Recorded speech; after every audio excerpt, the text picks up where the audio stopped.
Estoy en una de las fases de esta investigación. Genéricamente la investigación se llama el discurso ético y estético en las ciencias sociales. Mi tesis de doctorado es sobre la estética de lo grotesco. Y de ahí, con esa investigación y con esa tesis, la investigación dio un giro de 180 grados, porque normalmente cuando hablamos de estética hablamos de algo sublime, de algo que va hacia lo bello, de algo que nos hace la vida más apacible y que despierta nuestro mecanismo de defensa de la sublimación. Pero desgraciadamente, con los acontecimientos que pasan en México y en el mundo, poco a poco el terreno me fue llevando hacia la intervención violenta del cuerpo, su devastación, hacia linchamientos colectivos. Y sobre todo he trabajado 2 o 3 linchamientos donde principalmente los que atestiguan estos linchamientos son los niños. O sea, linchamientos colectivos en los pueblos, por ejemplo el que se dio en Ixtayopan, que es uno como emblemático. La mayor parte de los niños que estaban presentes atestiguaron cómo la población enfureció, tomó a 3 personas, las golpeó, las tiró al piso, las escupió, las pateó, las arrastró. Uno de ellos salió corriendo y se escapó, y los otros los quemaron. Esto, como diría Carlos Monsiváis, es parte de los abusos y costumbres de las comunidades, ¿no? Y no tendría por qué espantarnos. Lo que pasa es que cada vez se vuelve más visible este fenómeno, más hiperreal, y cada vez entra más dentro de una especie de realidad virtual que los medios utilizan mucho para hacer una exposición extrema de este tipo de fenómenos. Entonces, lo que sucedió en Ixtayopan, rápido lo voy a plantear porque creo que es importante. 3 judiciales que estaban buscando al padre de los Cerezos. Los Cerezos son 2 compañeros, uno de ellos estudió en la universidad. Fueron considerados como guerrilleros porque metieron una bomba molotov en un cajero automático. Los tomaron presos y los mandaron a Almoloya de Juárez, ahí los torturaron. Y andaban buscando al papá, 3 judiciales que los mandaron a hacer una labor de inteligencia, y la ruta que siguieron fue irse al norte, y en el norte fueron bajando y descubrieron que la casa del papá de los Cerezos estaba en Ixtayopan. Y allí en Ixtayopan, cuando estaban acercándose al punto para tomar preso al padre de los Cerezos, se echó a andar una estrategia de contrainsurgencia de la guerrilla que hay en el límite entre Morelos y Xochimilco, y echaron a andar un rumor de que había un grupo de secuestradores de niños que se estaban llevando a los niños en un taxi y que la población tenía que estar muy alerta.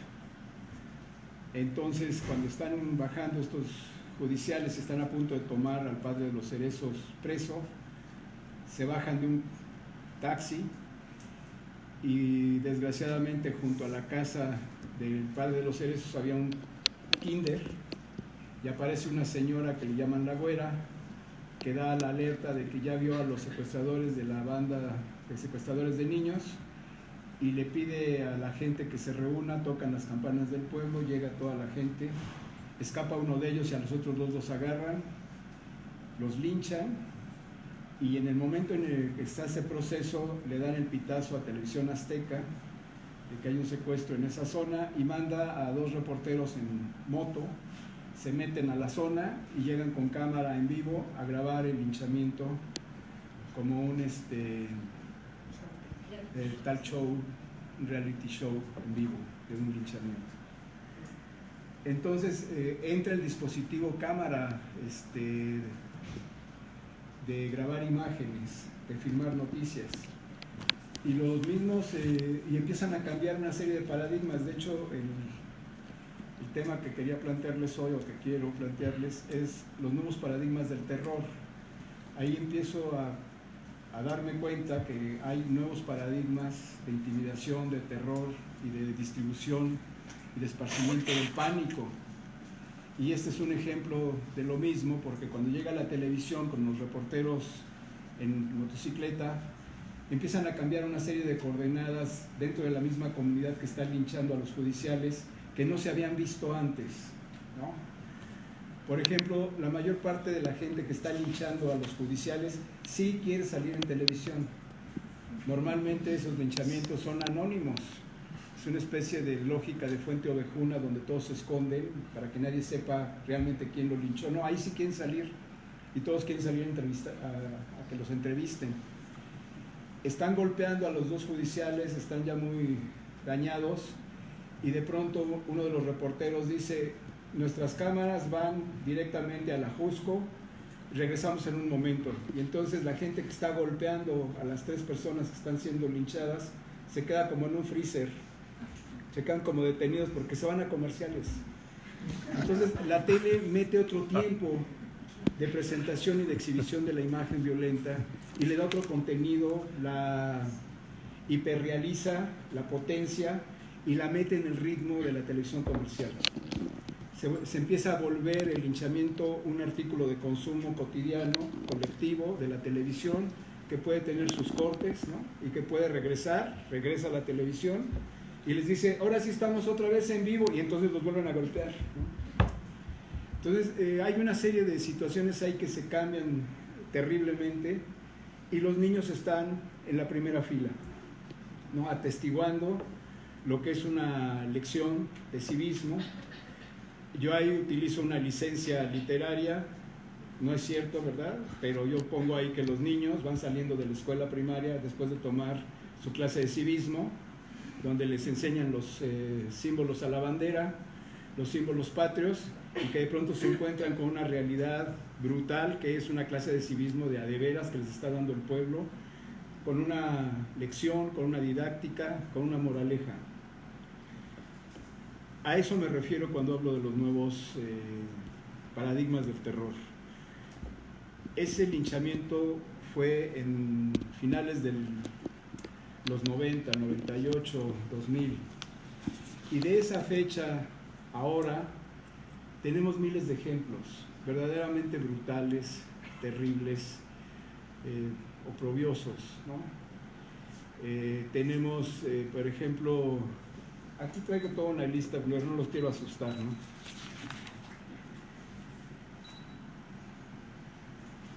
Voy a comentar otro y ya, porque la verdad no quiero seguir esparciendo pánico.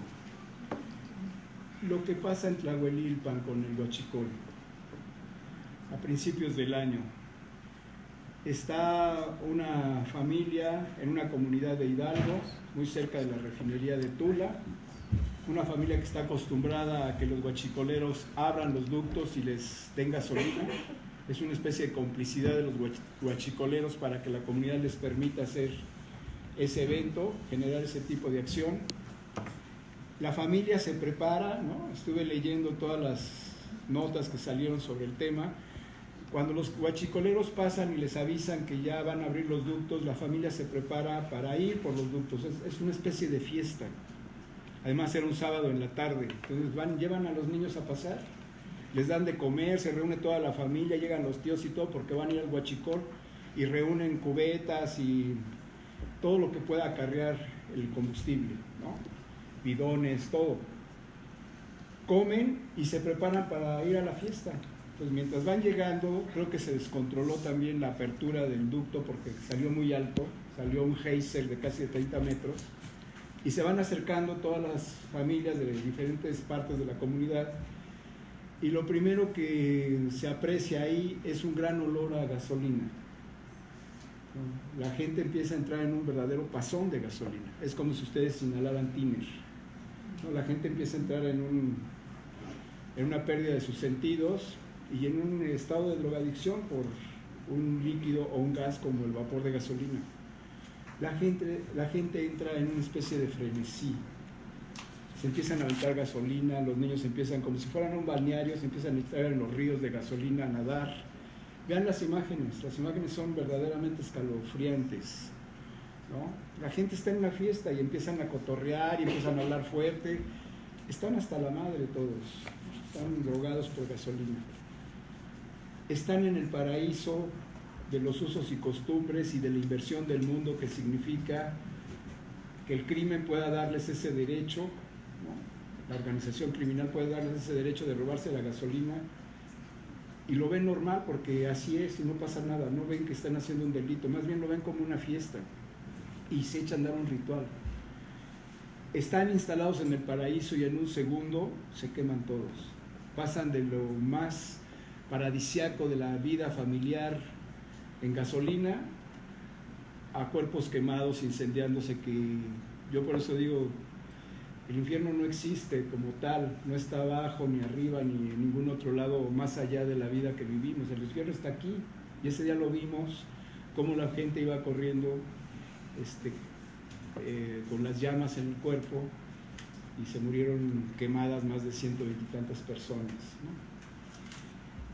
Esos son los nuevos paradigmas del terror que estoy trabajando, que también están dando una cierta lección, están generando una didáctica, están generando una educación comunitaria, en donde muchos de los procesos que se consideraban del buen vivir se han invertido, están tocados por la violencia, están tocados por un estado delincuencial y están generando producción de subjetividad que de alguna u otra manera avala que ese mundo hay que seguirlo viviendo y hay que seguirlo desarrollando.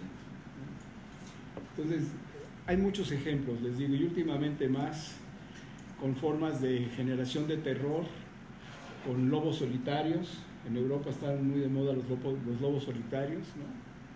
Cuando el terror antes se basaba en el estruendo, en reventar una bomba, en volar una gasolinera, en dinamitar una escuela. Ahora una sola persona en un carrito, sin hacer ruido, va por la carretera atropellando, pasando por encima de gente, y a veces puede ser mucho más efectiva la muerte de esa manera que si generan un gran estallamiento. Hay un libro que les recomiendo que revisen sobre este tema, que se llama Temblores de Aire, de Peter Sloterdijk, ¿no? Sloterdijk trabaja este tema a propósito del atentado que se vivió en el metro en Tokio, en el metro de Tokio, en Japón, en donde se echó un gas que se llama Siri, que es un gas verdaderamente brutal, mortuorio, devastador, y que está en la lógica Foucaultiana del poder de destruir a los seres humanos, de extinguirlos de la faz del planeta sin destruir las construcciones, que las ciudades queden enteras, que no se note el grado de devastación de la muerte, sino simplemente en los cuerpos que queden extinguidos, invisibilizados, pero las ciudades intactas, el metro intacto, las calles intactas. Entonces, esas son las nuevas formas de terror a las que nos estamos enfrentando y ya se están dando en nuestro país. En México ya hay diferentes esquemas, diferentes fenómenos, diferentes momentos de ejercicio de ese terror y de esos nuevos paradigmas de amedrentamiento. Ese es el tema que quiero plantearles. Simplemente con eso cerraría porque quiero que se queden pensando en él. Y en el momento que cierre la ponencia, si quieren, se las puedo pasar a los que les interese el tema. ¿Sí? Gracias. Ok. Agradecemos a Raúl. Tiene la palabra el doctor Carlos Pérez. Bueno, pues qué difícil decir algo después de todo esto, pero yo sí quisiera tomar un poco la lectura de lo que podríamos llamar algo así como el abogado del diablo, y aquí el diablo me refiero no es el diablo mismo, pero se ha hecho una gran cantidad de afirmaciones hoy, que muchas de ellas me parecen tienen cierta justeza, son muy acertadas con respecto a esto que se llama la cuarta transformación, la nueva situación de gobierno que estamos viviendo. Y yo creo que tendríamos que sí insistir que desde luego hay que seguir cuestionando, ejercer la crítica, y a todos nos toca, no es solamente a los que escriben en los periódicos o a los académicos, a todo el mundo nos toca ejercer esta capacidad de decir qué es lo que vemos, qué nos parece todo esto que está pasando, qué se toman estas decisiones, cómo se toman estas decisiones, los propios estilos de gobernar. Yo creo que a todo el mundo nos debería de interesar tomar en serio la palabra y decirles, a ver, pues sí estamos interesados en dar nuestra opinión. Votamos por ustedes, sí señor, porque fuimos como 30 millones, pero queremos decirlo, que sigue, ¿no? Hay de todos modos que reconocer, yo creo que tiene razón Senia cuando hace todas estas observaciones de las maneras como se han ido tomando decisiones desafortunadas en algunos rubros que tienen que ver incluso con la educación, con las universidades y por supuesto lo que me parece todavía más grave con la censura, con la falta de apoyo a las organizaciones de la sociedad civil.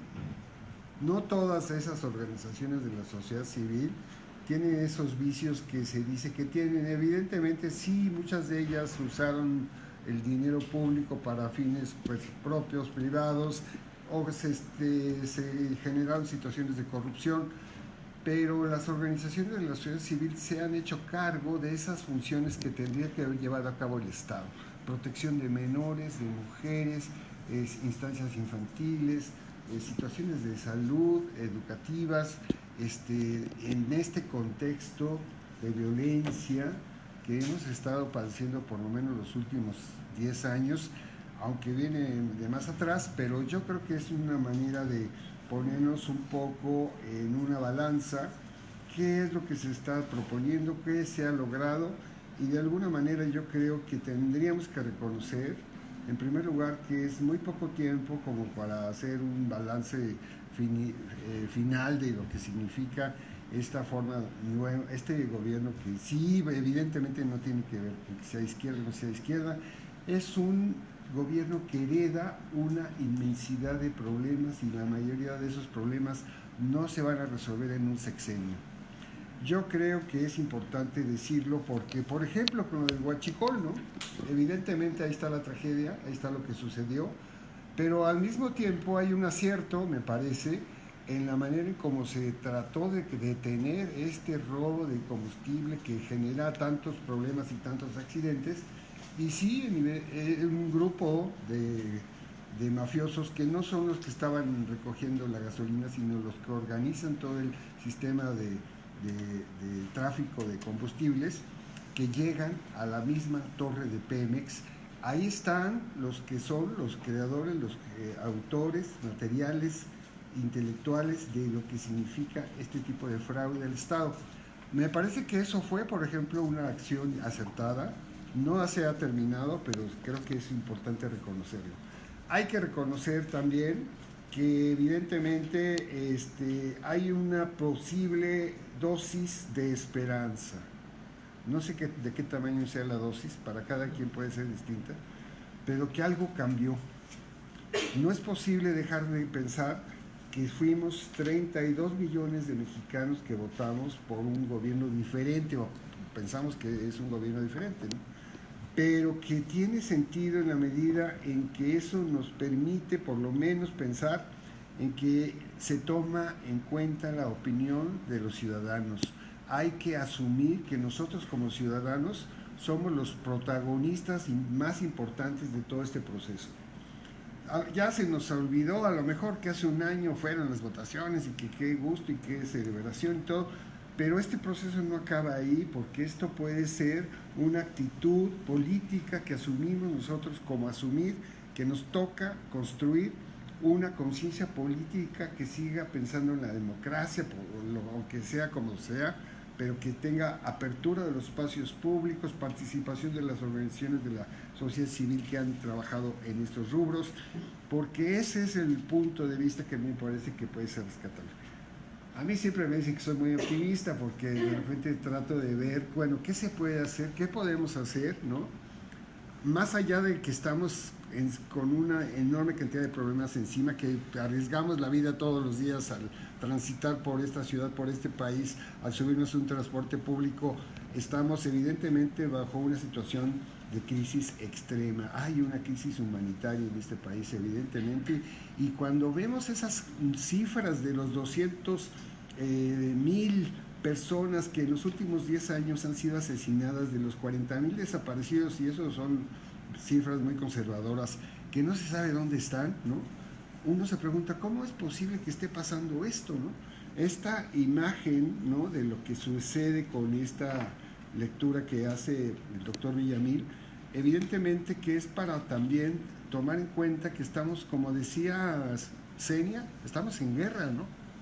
No se nos olvide, esto no se ha declarado oficialmente, pero esta es una situación en donde de repente estamos viendo el enfrentamiento de muchos grupos de poder, carteles, sectas, delincuentes organizados, y en medio de todo eso, pues sí viene esta condición de pensar que este nuevo presidente, pues sí puede tener algunas buenas intenciones, pero también tiene muchos obstáculos, ¿no? Tiene muchos impedimentos, tiene muchos puntos en contra. Creo que tendríamos que tener tal vez una capacidad de valorar que sí es cierto que tiene que tomar en cuenta la opinión de los ciudadanos, por ejemplo. Eso de hacer las consultas así es como si ahorita yo les pregunto, ¿están de acuerdo que ya se termine ahorita la entrevista y que todos tengan MB y pregunten y levanten la mano? A mano alzada. A mano alzada. Ya no puedo decir mucho más por el tiempo que tenemos encima. Pero con esa promesa sí. Que, pues dejar planteada simplemente la pregunta, ¿no? La consulta. La consulta. ¿Estaríamos mejor sin López Obrador? O sea, como para darle un poco el peso de que no todo lo que se dice sobre lo que está pasando evidentemente es contundente y evidentemente es cierto, ¿no? Yo sí creo que las universidades, nada más como para que no se me quede en el texto, las universidades somos muy importantes en todo este proceso. En las universidades somos los espacios donde se hace la crítica. Las universidades y los universitarios tenemos la capacidad de pensar, y esta cualidad de pensar, ¿no?, es insustituible. No podemos dejar de sentir que se nos está tratando de recortar en esta ley de autoridad republicana, que ya empezó, ya se nos empezó a recortar el sueldo, pero de alguna manera tenemos que hacernos presentes y asumir que nuestra condición es un área muy sensible, no se nos puede borrar de un plumazo. Tenemos que defender nuestra condición de universitarios, de pensadores y de críticos. Okay. Muchísimas gracias. Dos preguntas, una de este lado, una de este. Adelante. Sí. Una pregunta de este lado. Yo nomás a Villamil, ¿dónde lo estético? Porque no entendía yo lo estético. A ver, lo escuchamos. Una segunda pregunta de este lado. Sí. Sí, está bien. Dos preguntas por el tiempo. Yo tenía como, ¿no? Los dos temas fueron como muy extraños, escucharlos en la misma mesa para mí, pero... Es que así somos como personas. También pensaba, hace tiempo estábamos como reflexionando en un encuentro que tuvimos con una organización indígena, ¿verdad? Y decían que algo muy peligroso del gobierno actual era que era un Estado legitimado, ¿no? Entonces, eso se me hizo mucho ruido, legitimado, porque decían, si un Estado es peligroso, un Estado legitimado es aún peor, ¿no? Entonces, justo se mencionaba ahí que, por ejemplo, la resistencia, entre comillas, ponerle una verdadera o real resistencia, que son justo los pueblos indígenas, ¿no? Se va a voltear como enemigo justo porque no están de acuerdo con el gobierno actual, ¿no? Por muchas cosas, ¿no?, que se están viviendo. Entonces, y que incluso lo que comentaba el profesor Villamil son respuestas a, ¿no? O sí, no sé. Voy a interrumpir. Ya hiciste la pregunta para No, naras del tiempo. Ajá, nada más era como que, o sea, de qué manera anudar este pensamiento del Estado legitimado en lo que los dos profesores estaban incluso contrariamente explicándonos, ¿no? Tal vez. Ok, gracias. Cualquiera de los dos. Yo decía la cuestión de lo estético, porque hay una versión clásica de qué significa lo estético en un mundo como el nuestro. Normalmente la estética tiene que ver con el arte, con la sublimación, con lo bello. Pero creo que la violencia ha pegado en diferentes paradigmas a tal grado que hay una estética de la violencia, que hay una estética de la muerte, que hay una estética de la devastación. Hay una serie de fotografías y de videos que hasta parecen preparados. Por ejemplo, yo tengo una serie de fotografías de personas que han colgado en los puentes donde pasa la gente. Hay uno en Atizapán de Zaragoza donde hay 3 cuerpos colgados en una luz de cierta tonalidad, y abajo hay una especie de penumbra. Entonces parece una foto de un paisaje hermoso. Basta que afines la mirada y te des cuenta que hay 3 tipos ahí colgados. Pero también si le quitas a esos 3 tipos podría ser un bello atardecer. No sé si lo explico. Hay una organización de los objetos y de la mirada que hace estético el acontecimiento. Es un estético de lo terrible, de lo inadmisible. Y no puedo decir que sea bello, porque ahí está operando también otro mecanismo que es una especie de inversión de sentido, ¿no? Es el mundo al revés. Ahora eso parecería ser estético. Y la pregunta también es sobre cómo se produce la subjetividad de los niños que atraviesan por esos lugares, ante esa alteración del paisaje. Esa foto fue sacada en la madrugada. Muchos niños salen muy temprano a la escuela y atraviesan por ahí. Entonces, ¿cómo se está construyendo ahora la mirada de los niños a través de esas nuevas formas del paisaje, alterada por esos cuerpos violentados, asesinados, colgados en el puente? Algo está pasando, yo no sé realmente qué, pero sí creo que es algo verdaderamente conmovedor, ¿no? A eso me refiero. Y un poco acá, yo lo decía con la doctora Zenia, hay una gran pregunta sobre el Estado moderno en México y en el mundo. No sabemos si realmente se cambió nada más de gobierno o de régimen. Si se cambió de régimen, tenemos que cuestionar al Estado, porque está legitimando, como tú dices, muchas de estas cuestiones. No las está legitimando en que las produzca el Estado mismo, pero sí hay gente que tendría que estar en la cárcel, que han producido esos acontecimientos que no los tocan. Y que cada vez estamos viendo con las nuevas reformas, con los nuevos cambios, con las cosas que se quieren transformar en este país, más violencia, más asesinatos, más devastación, más personas colgadas, más personas quemadas, más tumbas clandestinas. Y yo creo que esto no va a parar, ¿no? Creo que es una contraofensiva contra el nuevo sistema, contra el nuevo régimen, de ese México negro, de ese México oscuro, de ese México enterrado, que una vez que se están moviendo piezas de ajedrez encima, aparece como un gran opositor a cualquier cambio. Ahí hay un México salvaje, verdaderamente brutal y asesino, ¿no?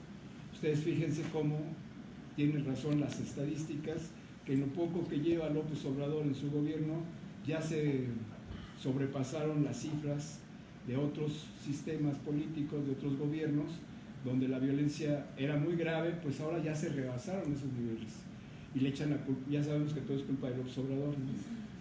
Pero creo que tiene que ver con esa respuesta de esa sociedad verdaderamente corrupta, donde no puedes tocar nada que no esté corrompido. Yo ayer subí algo al Facebook preguntándole a la gente: ¿conoces un lugar, un mundo, un pliegue de esta sociedad que no esté corrompido?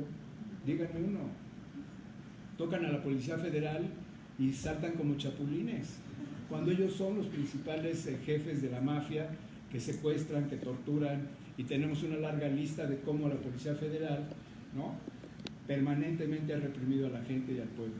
Y termino con una frase que decía Zenia que me gustó, ¿no? Arriba Para la gente de arriba ante los cambios, resiliencia. Y para la gente de abajo, resistencia. Ahí está el gran enfrentamiento semántico entre los dos conceptos, ¿no? Rapidísimo, como para ir cerrando ya esta parte de la mesa, me quedo con la imagen de que hemos pasado por una serie de acontecimientos terribles, trágicos, sangrientos, que nos ha provocado miedo, ¿no? Y también yo creo que lo que estamos tratando de hacer es que el miedo tenga también un balance con una cierta dosis de esperanza, ¿no? Y como decía Spinoza, pues no hay miedo sin esperanza, pero tampoco hay esperanza sin miedo. Bueno, muchas gracias. No se vayan. Sigue una mesa, la mesa a donde está la doctora Yolanda Corona, la doctora Marta Araceli Sanabria y la licenciada Jessica Rentería. No se vayan, se va a poner interesante. Hay vino de honor, hay bocadillos. Entonces, continuamos.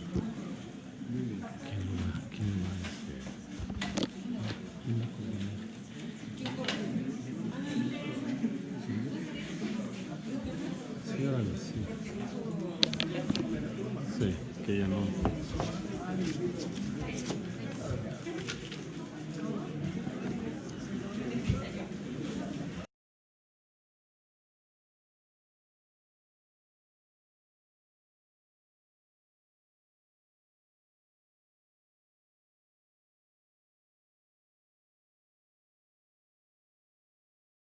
La mesa número 3, la mesa número 3.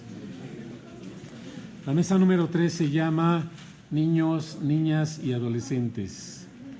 Y arranca con la participación de la doctora Yolanda Alicia Corona Carabeo, la participación de adolescentes y jóvenes ante el cambio climático.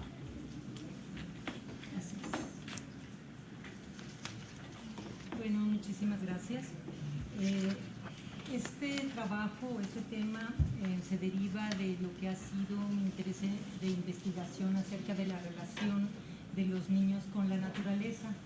Y no sé si algunos de ustedes aquí en el auditorio han visto los videos de Greta Thunberg, que es una adolescente sueca de ahorita 16 años que ha estado trabajando ha hecho una serie de discursos sobre cambio climático. ¿Alguno de ustedes ha visto el video? Vamos a ver si de casualidad. Por allá hay una persona. Entonces, yo empiezo con lo que significaría el cambio climático, que tiene que ver con un reto impresionante que estamos enfrentando. ¿Tienen ustedes una idea de cuántos años dicen que nos quedan como raza humana en este planeta? ¿Cuánto? De 30 a 50 años. 11.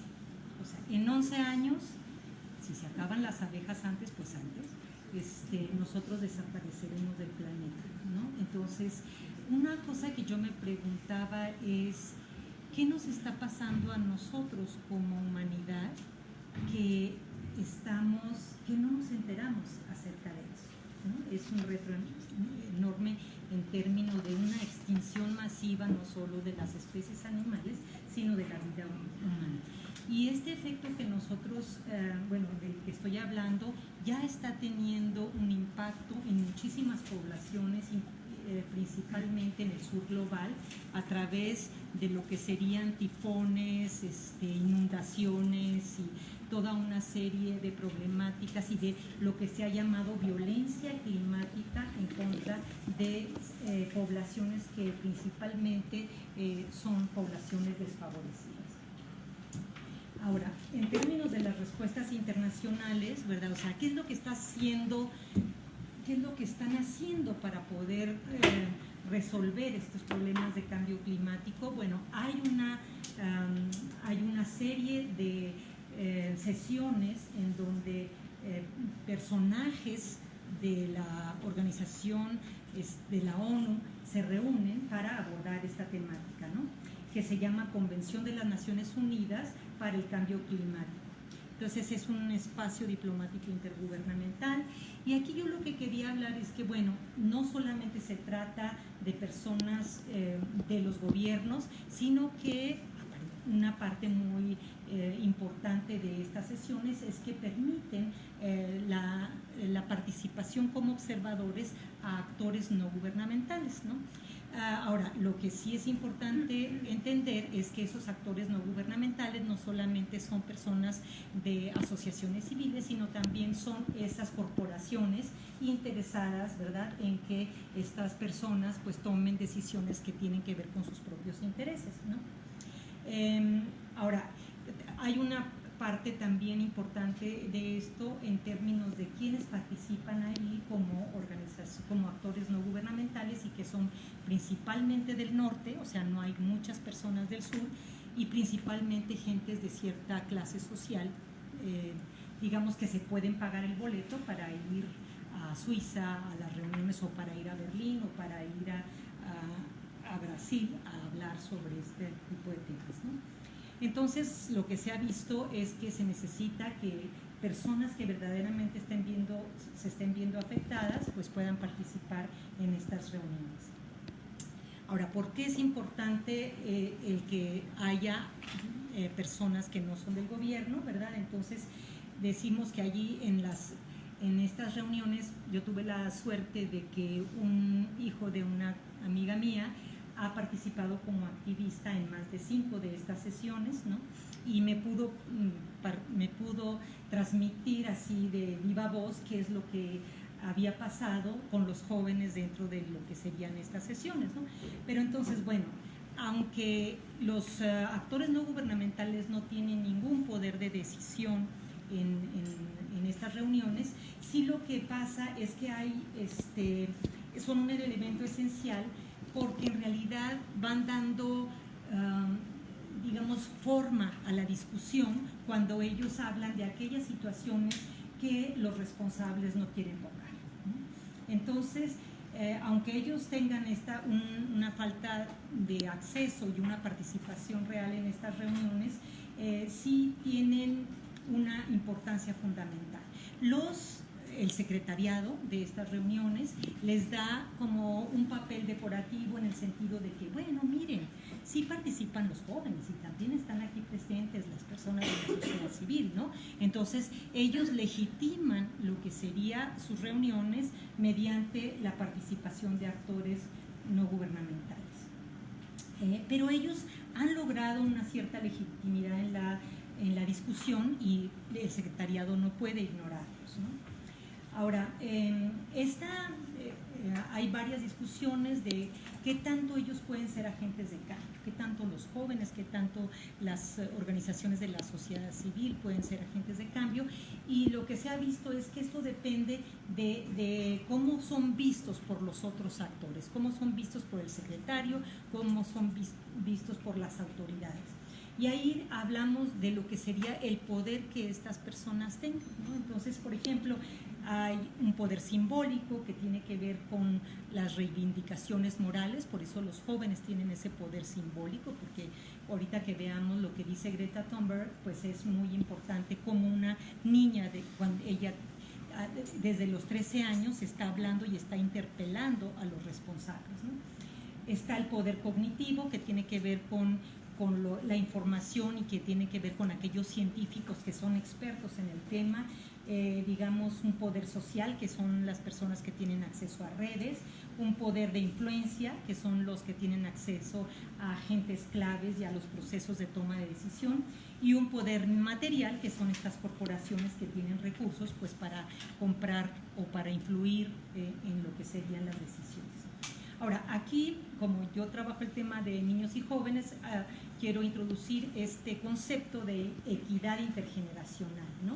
Que es esta necesidad, o sea, se está hablando de cómo los responsables de lo que serían las acciones por el cambio climático tienen que llevar a cabo acciones que garanticen la vida de ustedes, ¿no? De ustedes y de sus familias, ¿no? Entonces, acciones que prevengan daño para las generaciones más jóvenes en el futuro.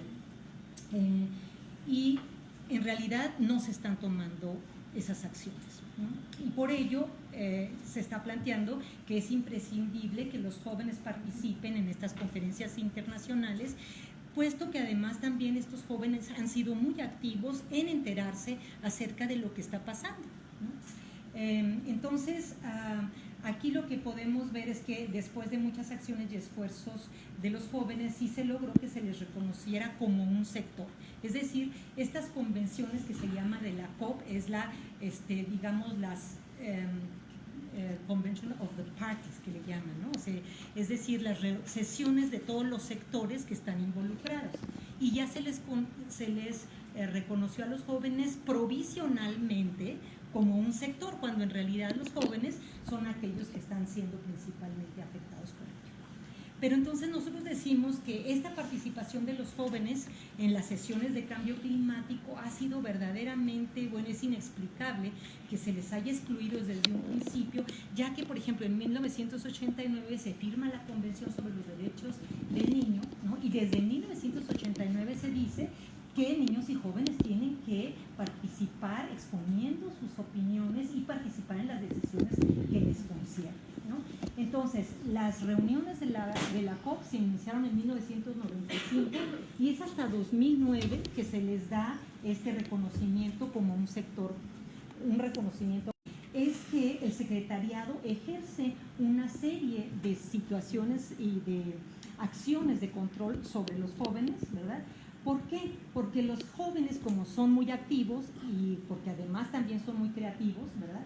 Entonces ellos empiezan a hacer manifestaciones que por supuesto que no los dejan hacerlas adentro de lo que serían los espacios de la sesión, pero afuera. Entonces, por ejemplo, cuando hubo un tifón, empiezan a poner un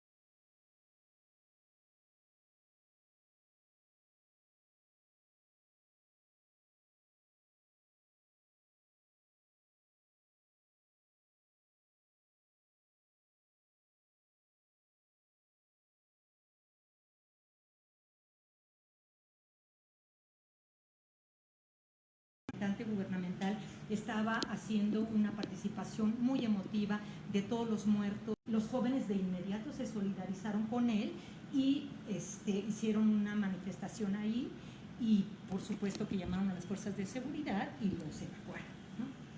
Entonces, bueno, no se les permite demostraciones, se les expulsa y hay toda una serie de situaciones de control. Entonces, pero bueno, es lo que yo decía, es inexplicable que se les haya excluido porque son el sector más afectado. Y de ciudadanía, bueno, hay muchos conceptos de ciudadanía, pero a mí me interesa, bueno, y hablo y por qué es importante concebirlo desde esta manera. Hay dos autores, ¿no? Que es Chantal Mouffe, en donde dice que la ciudadanía es un espacio de confluencia y de disputa entre diversos intereses, que eso es lo que está sucediendo en estas sesiones, ¿no? Y también Steenbergen concibe la ciudadanía como esa forma de procedimientos de inclusión a todos esos sectores que han sido marginalizados. Entonces, a esa ciudadanía yo me estoy refiriendo cuando hablo de los adolescentes, bueno, de la participación de adolescentes y jóvenes. Pues ya vimos que no podemos poner el video, ¿verdad? Bueno, yo les recomiendo que vean el video de Greta Thunberg. Ella es una adolescente sueca. A los 8 años se enteró, ¿verdad?, por la escuela de lo que estaba pasando y entonces ella ya realmente no sabía qué hacer. A los 11 años dejó de comer y dejó de hablar, ¿no? Como diciendo, yo no sé qué puedo hacer, ¿verdad? Finalmente ella tiene Asperger, ¿no? Y lo que decidió posteriormente a este mutismo, dicen, voluntario, ¿verdad?, fue dejar de ir los viernes a la escuela y sentarse enfrente del Parlamento y decir, yo no voy a ir a la escuela hasta que ustedes hagan algo. Entonces ella inicia esto que se llama la huelga de los viernes y empiezan a agregarse más jóvenes que se sientan junto con ella y empieza la huelga de los viernes a ser algo mucho más participativo en Europa, y posteriormente en este febrero fue un movimiento mundial en donde los jóvenes y los estudiantes pararon de ir a la escuela, ¿no? Pero entonces ella se le empieza a invitar a los eventos internacionales y me avisan cuando bueno, y entonces ella, o sea, no era 5 minutos acceso, perdón. Bueno, entonces ella es indignante, ¿verdad? Porque ella dice, ustedes no hacen nada, ella nos regaña literalmente, no están haciendo nada, a nosotros nos están negando nuestro futuro, y entonces los responsables dicen, qué bueno que tú estás participando porque tú serás la encargada, y ella dice, ¿cómo es posible que me digan que yo tengo que solucionar todo este tiradero que ustedes han hecho, ¿no? O sea, es impensable. Entonces, bueno, vean ustedes la edad de los niños en donde están participando ya en estas digamos, movimientos, y ella en realidad, más que el papel en estas convenciones, ha sido afuera de estas convenciones, en el sentido de que los niños y los jóvenes se prendieron, y sobre todo es interesante decir que ella habla desde una perspectiva de justicia climática, ¿no? Es decir, los países más poderosos son los que han causado esto y los países más marginalizados son los que están sufriendo las consecuencias.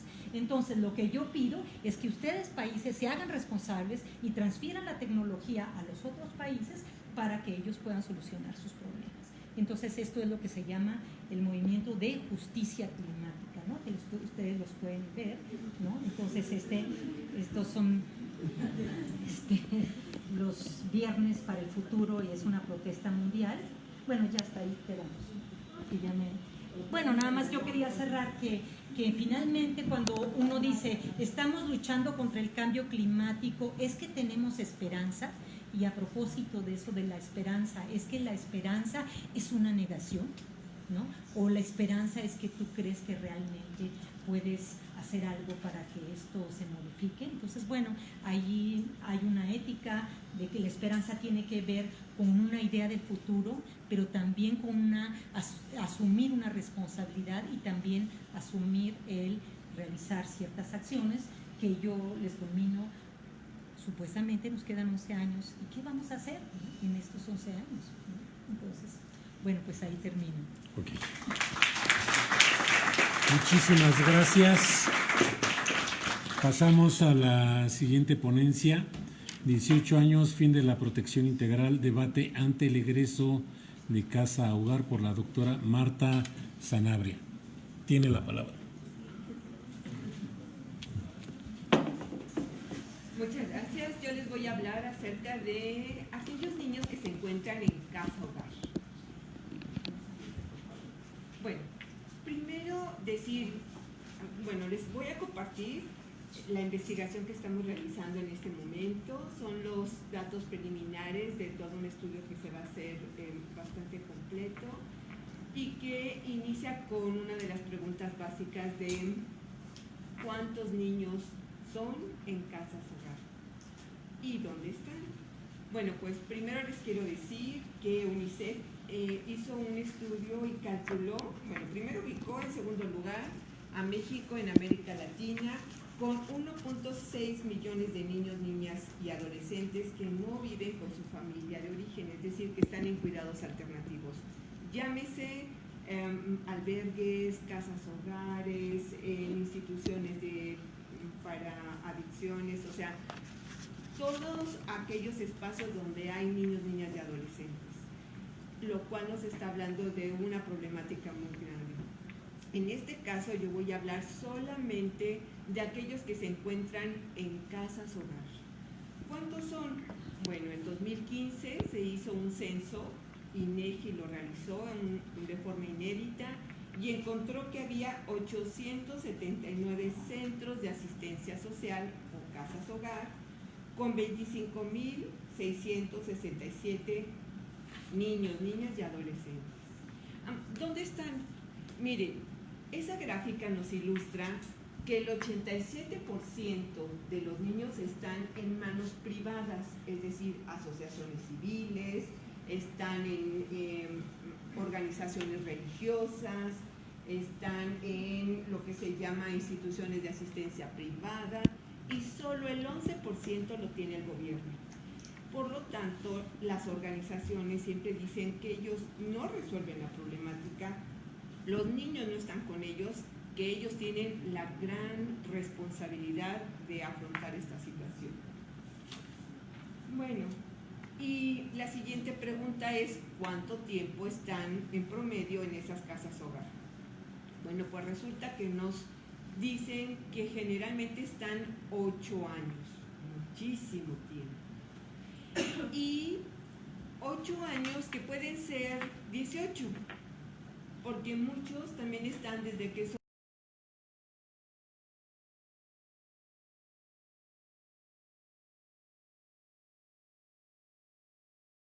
la que sí.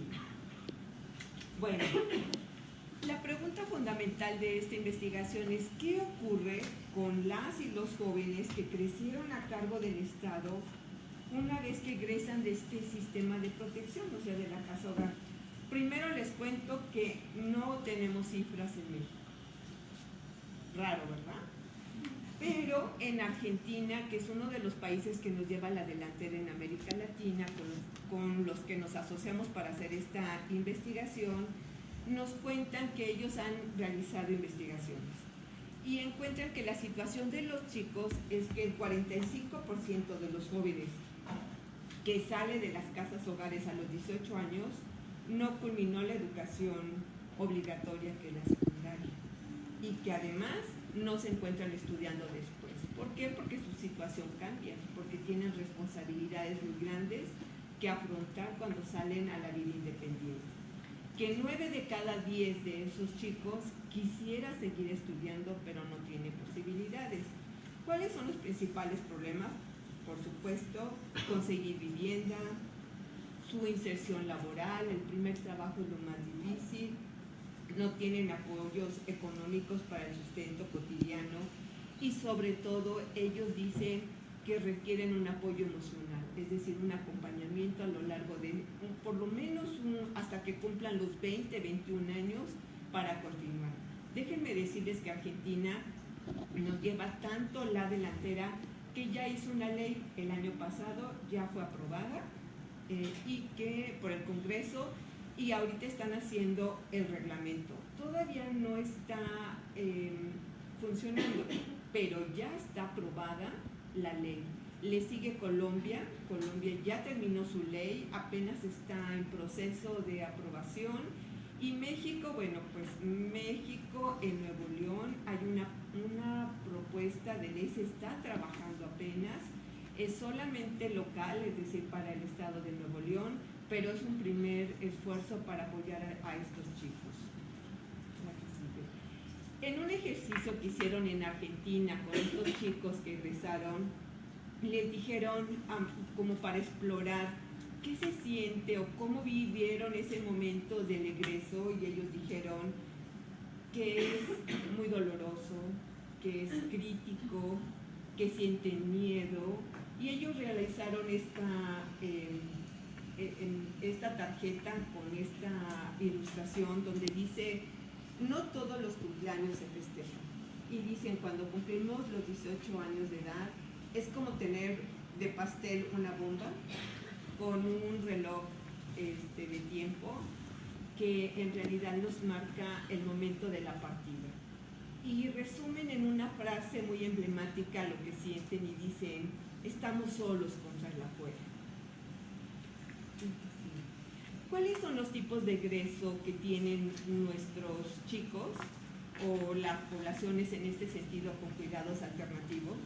Bueno, pues generalmente las casas hogar, cuando ya van a cumplir los 18 años, es cuando se apuran a buscar algún vínculo cercano de los niños.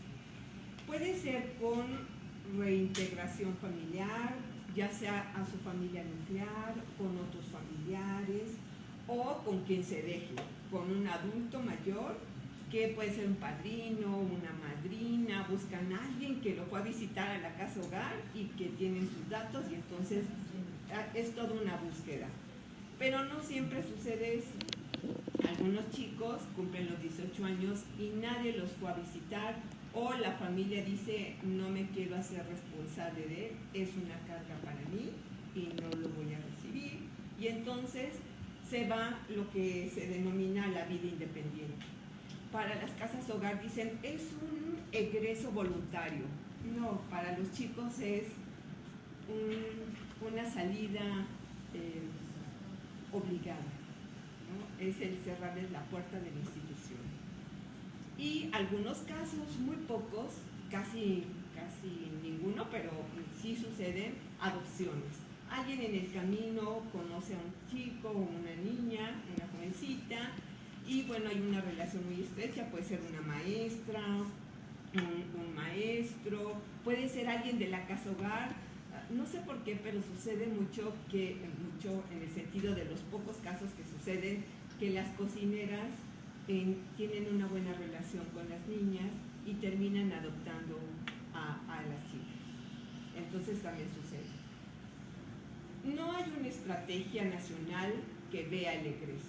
No se imaginan, el viernes pasado estuve con una de las autoridades directoras de casas hogares en el DIF de la Procuraduría, quienes tienen la responsabilidad, y cuando les preguntábamos cuántas casas hogares tienen ahorita, me decía, no sé.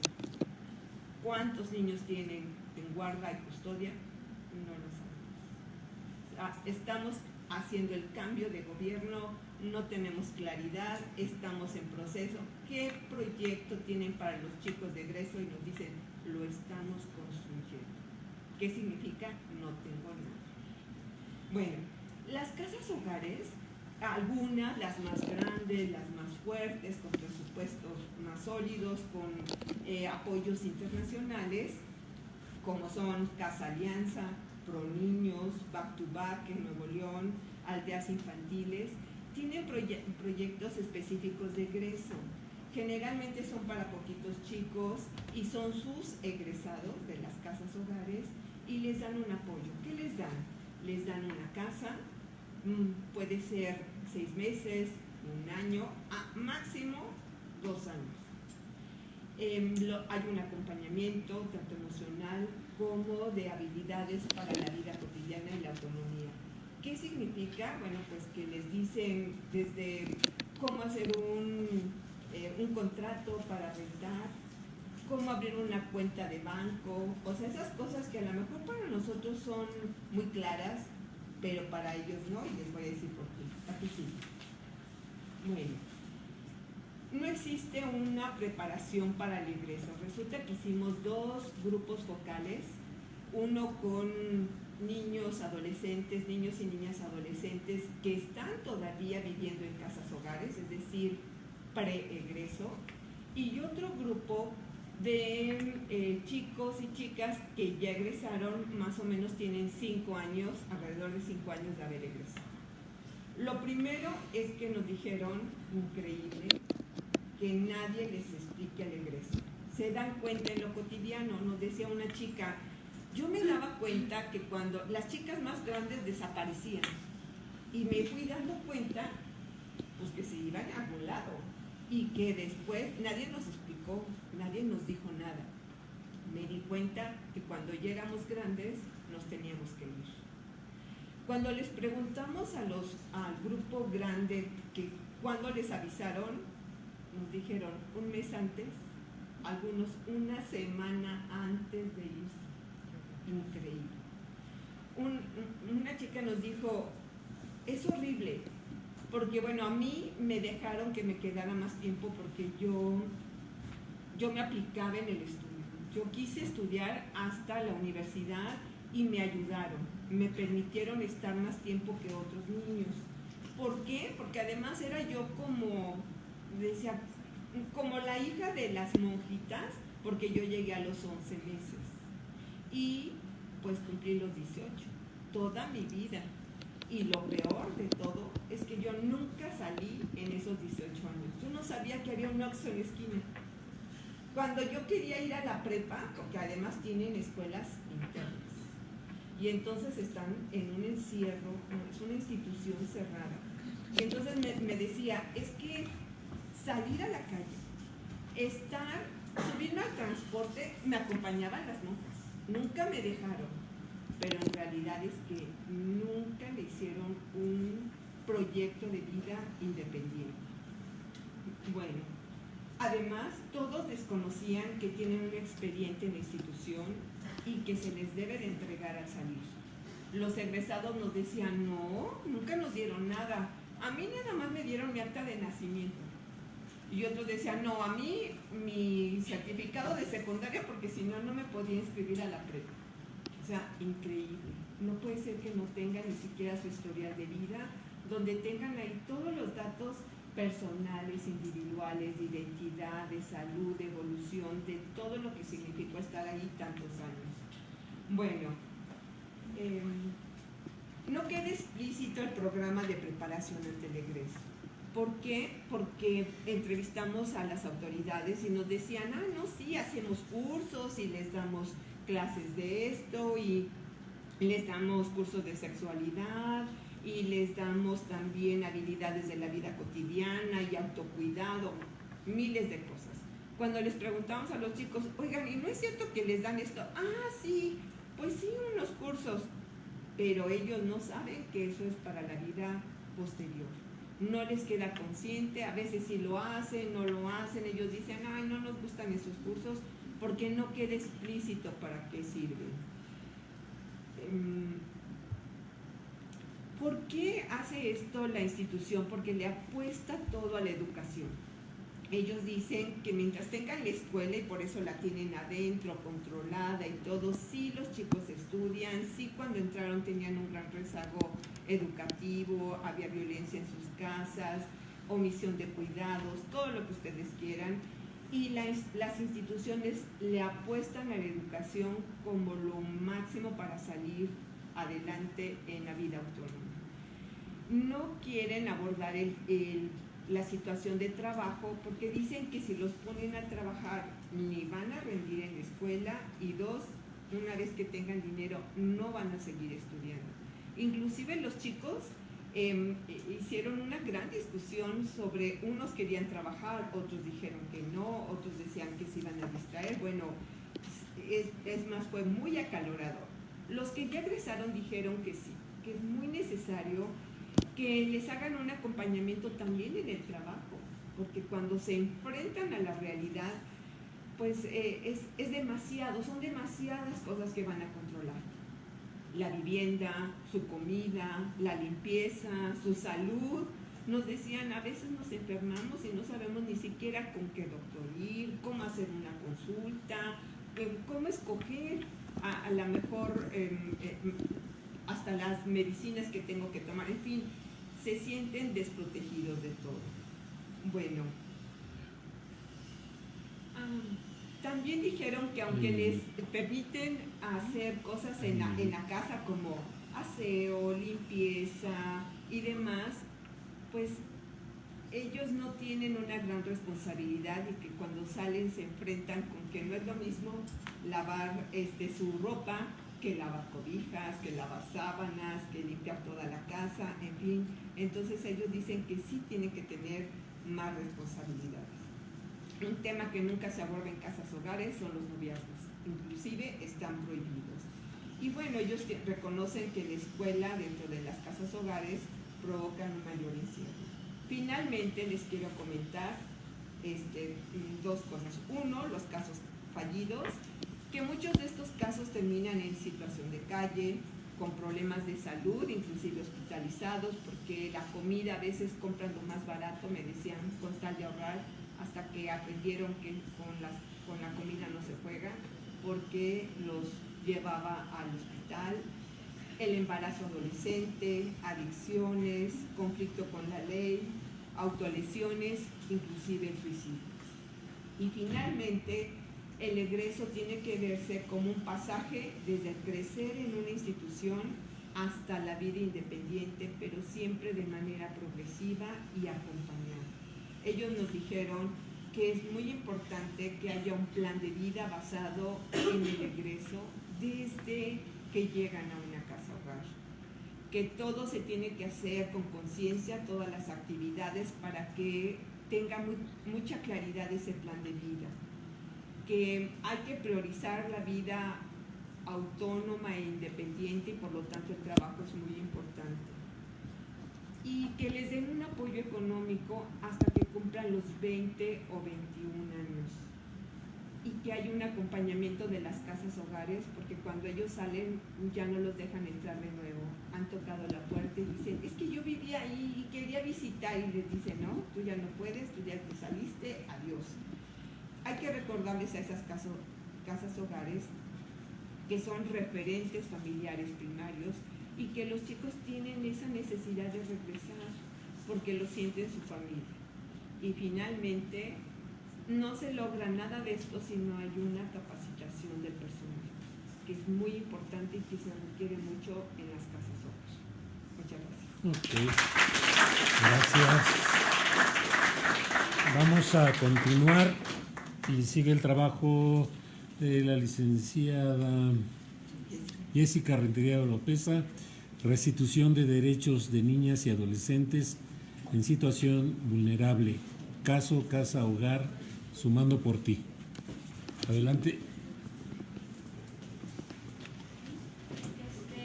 Voy a darle continuidad un poco a lo que estaba abordando la profesora Marta Sanabria, pero esto es del caso concreto de la Casa Hogar Sumando por Ti, que es una casa que surge a través de una asociación civil.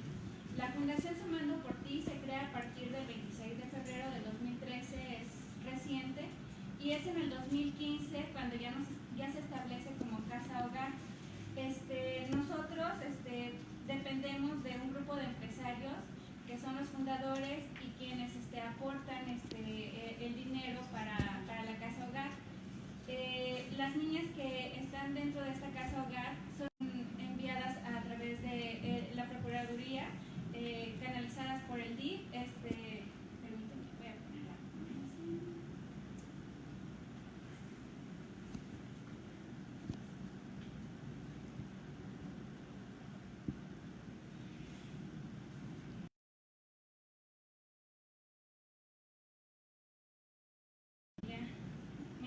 Me apoyó la maestra Marta en proporcionarlos.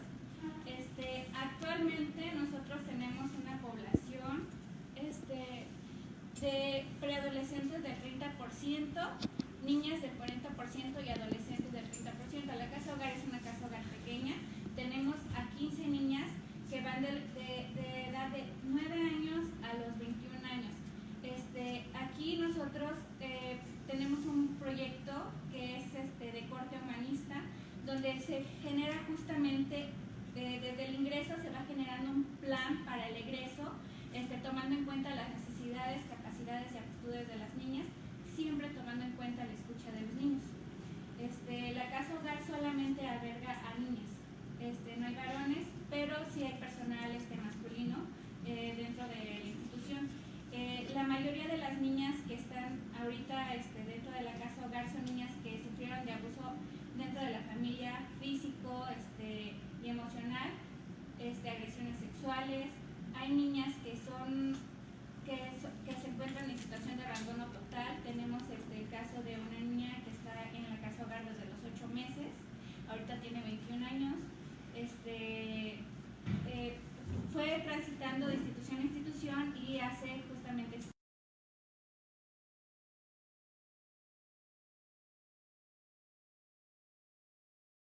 drástico encontrarse dentro de la Casa Hogar. ¿Por qué? Porque se les enseña responsabilidades.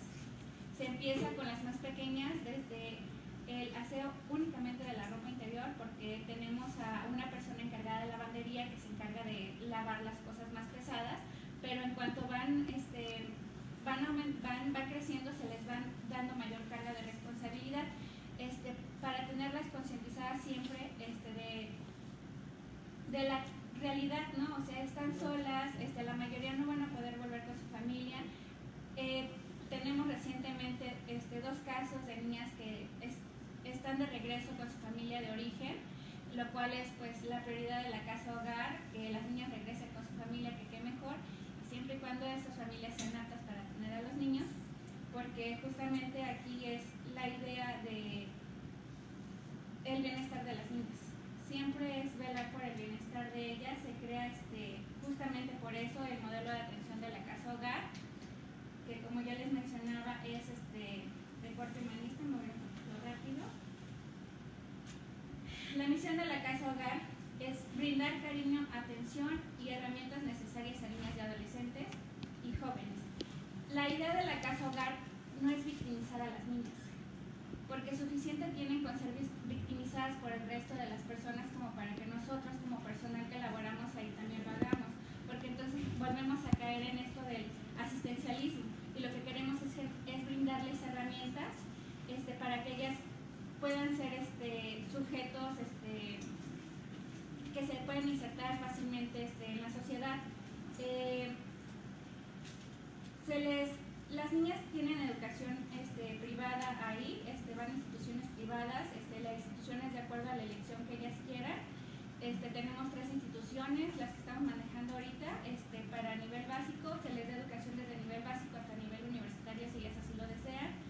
Quienes no, se les apoya para que justamente busquen un trabajo, cumpliendo la mayoría de edad, buscar un trabajo de acuerdo a sus necesidades y sus aptitudes. Siempre se les da este tipo de orientación de que no es de que ya cumpliste 18 años y es de tienes que buscar un trabajo porque tienes que salir, porque la casa es una casa de puertas abiertas.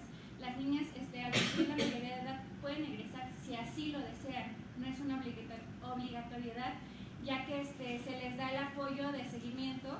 Tenemos el caso de una chica de 21 años, Lupita Bailón.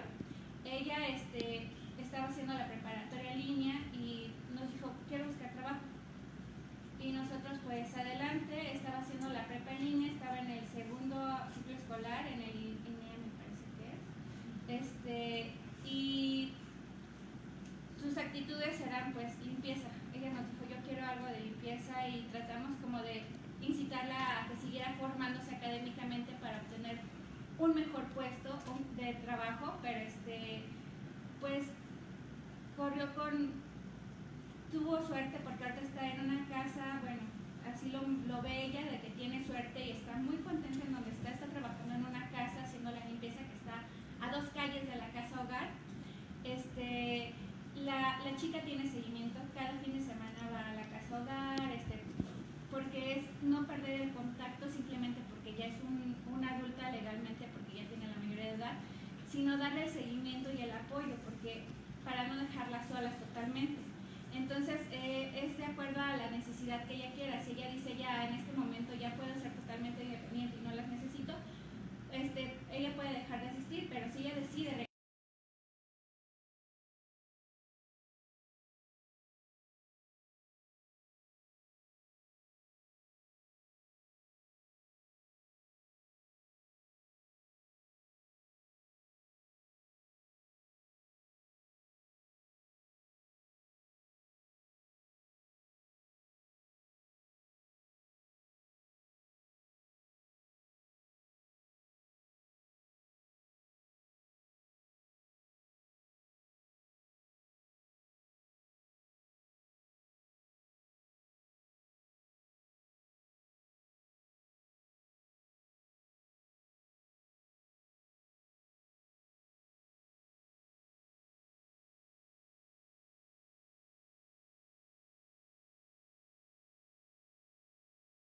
pero ya estoy insertada en esa casa hogar,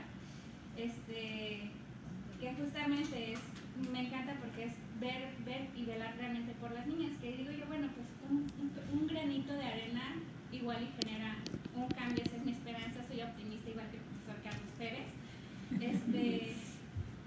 Y a ver, estas son las dimensiones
generando en la casa, porque de las instituciones que ellas provenían estaban acostumbradas a que, bueno, si no quieres no entras, si no quieres comer no comas, o sea, no nos importa, y muchas niñas así lo dicen. Es concientizarlas de que es para su propio bien y tampoco se fuerza nunca a las niñas a que hagan algo que no quieren.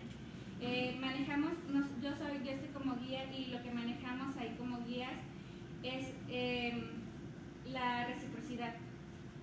Si la niña, por ejemplo, te dice, ay, no tengo hambre, no quiero comer, pero sí quiero el postre, es como concientizarlas de que hay una consecuencia por cada acto que cometen, desde las cosas más pequeñas. Un ejemplo, no quieres comer.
Yo sugiero que hagan preguntas muy concretas, 3 o 4 preguntas.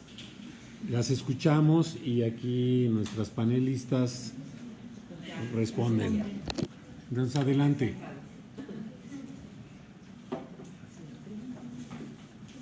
No se amontonen. Sí, una pregunta ya, adelante. En México hay alguna organización que está haciendo todo el cambio climático de jóvenes, en algún espacio donde se esté moviendo. En México no hay nada. Pues no mucho. En realidad, por ejemplo, bueno, hay algunos, en Morelos se hace algo con los niños, porque cada año se reúnen para ver aspectos sobre lo de la naturaleza, pero realmente yo no conozco movimientos que se esté haciendo. Okay. ¿Alguien más? Sí, aquí adelante. Conozco uno, sí, me gustaría que conocer, es de la UAM Azcapotzalco y se llama Jubes. Ok. Sí, Habría que contactarnos. ¿Alguien más? 2 preguntas más. Sí, adelante. Yolanda, sí es muy preocupante esto del cambio climático, el uso de los aerosoles y todo esto. Ahora se maneja ya una cifra muy fatalista, ¿no? De decir 11 años. A su consideración, ¿cree que en estos 11 años se pueda hacer algo realmente? Bueno, pues ese es el dilema al que nos enfrentamos. Es decir, hay una tendencia que dice ya no es posible.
Entonces, pues la pregunta está en el aire. A ver, acá hay otra pregunta. Bueno, rapidísimo para la profesora Sanabria.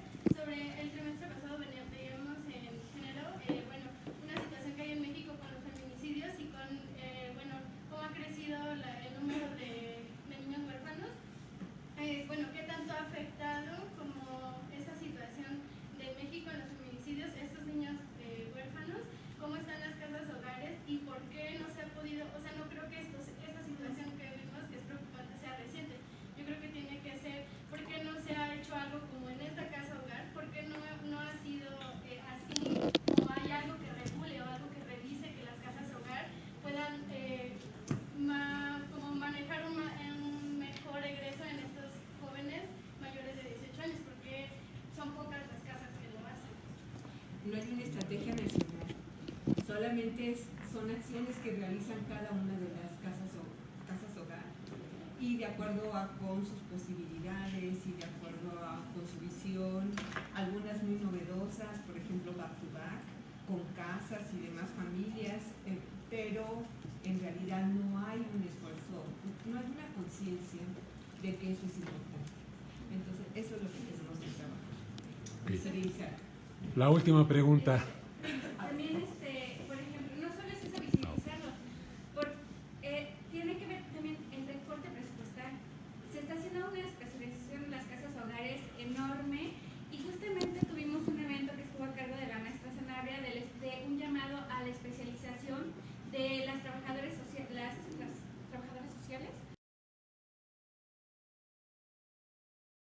Entonces, es algo que es reciente y la idea es formar redes de apoyo justamente para apoyar a los niños que están en esta situación, pero es algo que apenas está poniéndose en la mesa, así que sí es un largo trabajo.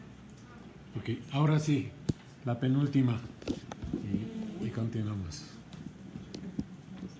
La penúltima para pasar a los brindis. Con respecto a lo de la profesora de Yolanda sobre el cambio climático, creo que es súper importante esta idea de participación, de lo que en realidad es participar, ¿no? No solo estar ahí y no ser escuchado, ¿no? Creo que esta idea de empoderamiento, como usted lo maneja, es la clave para lograr entender en realidad qué es la participación. Como nos decía, no solo es escoger el color, ¿no? Sino involucrarse activamente en esos asuntos y ser escuchado. Entonces creo que, bueno, yo me llevo principalmente esa idea de destacar. Y bueno, con respecto a lo de las casas hogar, hay algo que me llamó mucho la atención que las dos profesoras decían sobre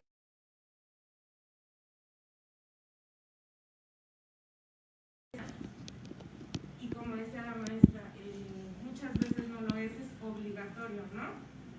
Con referencia a lo que tú decías, y bueno, es la idea que me destaca más, sobre la educación religiosa de los niños, creo que habría que ser un poquito más crítico en ese aspecto, porque, bueno, te pongo un ejemplo en el que me puse a pensar, no sobre la religión, por ejemplo, la violencia. Fueron a una escuela y le preguntaron a un niño, esta escuela estaba situada en un territorio bastante conflictivo, bastante violento. Llegan y le preguntan a los niños, en especial a uno, si para él la violencia servía.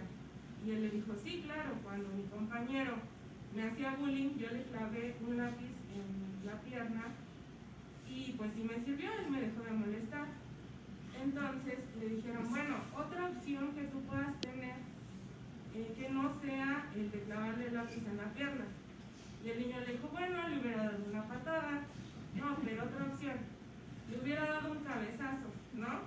Entonces, ¿qué pasa? Que este niño escoge muchas vertientes de la misma opción, ¿no? No tiene capacidad de elegir, no es un sujeto libre. En este caso, tú mencionabas sobre qué es opcional el estudio de la religión católica como tal. Creo que en ese sentido no es opcional, porque sabemos que pues todos los seres humanos necesitamos esa parte espiritual, y si solo tienen esa opción de la religión católica, se van a ir por ese lado. No es que tengan, digamos, un abanico de opciones en las que ellos puedan elegir libremente, no tienen dos opciones, solo tienen una. Justamente en eso estamos trabajando. Ahorita estas vacaciones se llaman Viaje por el Mundo y la idea es enseñarle las culturas, y no solamente las culturas, sino las distintas aristas de la religión. Sí es opcional, pero sí, justamente no se les explica a las niñas. Entonces es algo en lo que estamos trabajando, se trabaja con lo que se tiene, lamentablemente. Entonces, pues son las voluntarias con las que contamos y son las voluntarias que se presentan. Ok, bueno, pues con esta respuesta damos por concluido este coloquio, que creo que fue muy exitoso. Un aplauso para las ponentes. Les agradecemos a ustedes su paciencia y los invitamos a degustar una copita de vino y algún menú, algún bocadillo. Gracias por todo. Adelante.